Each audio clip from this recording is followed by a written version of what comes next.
नमस्कार, मी ज्ञानदेव सांगळे, छत्रपती संभाजीनगर महानगरपालिकेमध्ये कार्यक्रम अधिकारी आहे।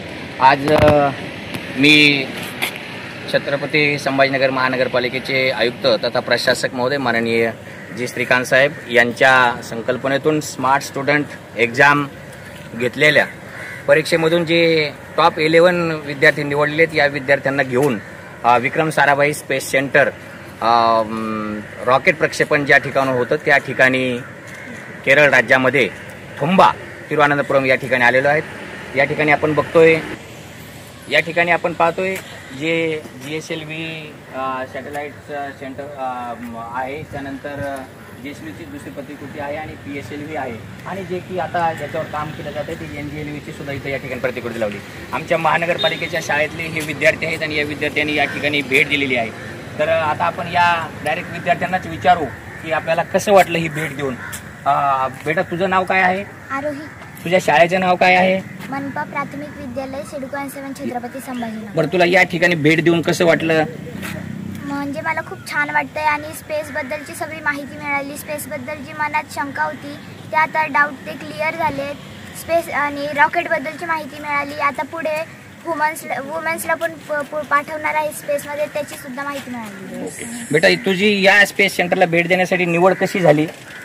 सरांनी म्हणजे जी श्रीकांत सरांनी आमच्या शाळेमध्ये सर्व महानगरपालिकेच्या शाळेमध्ये एक स्मार्ट स्कूल टू बेस्ट स्कूलमध्ये म्हणून एक परीक्षा ठेवली होती। त्यामध्ये 600 प्रश्नांची क्वेश्चन बँक दिली होती। त्यावरती शाळास्तरीयवर परीक्षा झालेल्या विद्यार्थ्यांची निवड झाली, त्यांची सिटी लेवलवर परीक्षा झाली आणि त्यातून आम्ही टॉप 11 तयार झालो। ओके, छान।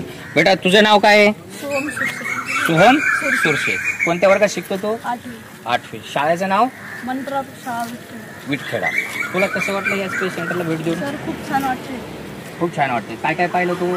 सर, रॉकेटच्या आतमधले पार्ट्स वगैरे, अजून सॅटेलाइट्स। तुझ्या शाळेचं नाव काय? मनपा प्राथमिक व माध्यमिक विद्यालय। तुला इथं भेट देऊन कसं वाटलं?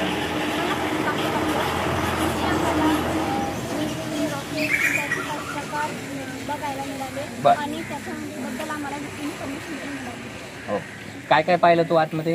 आम्ही सॅटेलाइट्स आणि वेगवेगळ्या ग्रहावर आपले वजन आणि आपल्या वजनात कसं वेगळं पण आहे ते पाहिजे। बरं, तुझे आई वडील काय करतात? माझा आई हाऊसवाईफ आहे आणि माझे वडील स्टील फर्निचर काम करतात। तुझं नाव काय आहे? अक्षरा इटकर।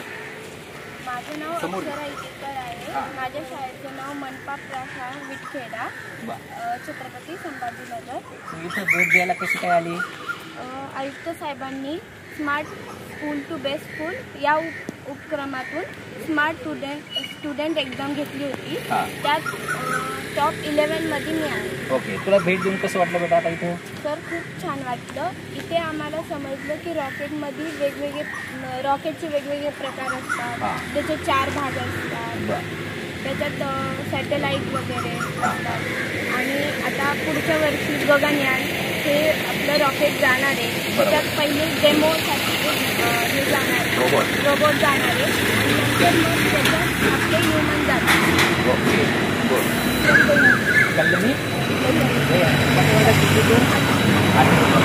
या ठिकाणी भेट द्यायला आली, तुला आता भेट देऊन कसं वाटते? खूप चांगलं वाटतं। काय पाहिलं बरं तू आतमध्ये? त्याचं R&D ते कसं लॉन्च होतं,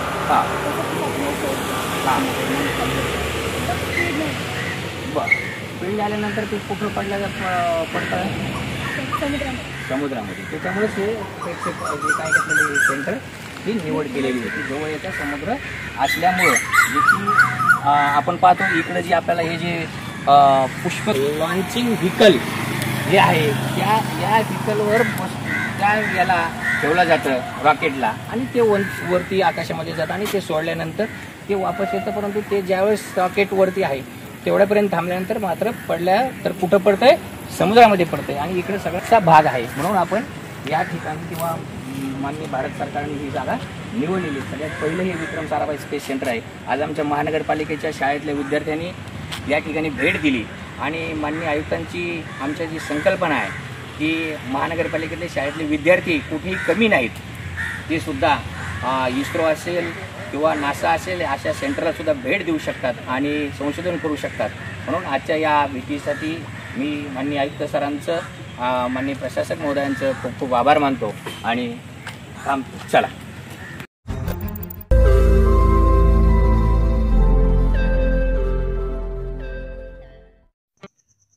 रोज नई खबरों को देखने के लिए हमारे औरंगाबाद समाचार चैनल को सब्सक्राइब कीजिए और नोटिफिकेशन पाने के लिए हमारे बेल आइकन को दबाइए ताकि हर खबर की नोटिफिकेशन आपको मिलती रहे.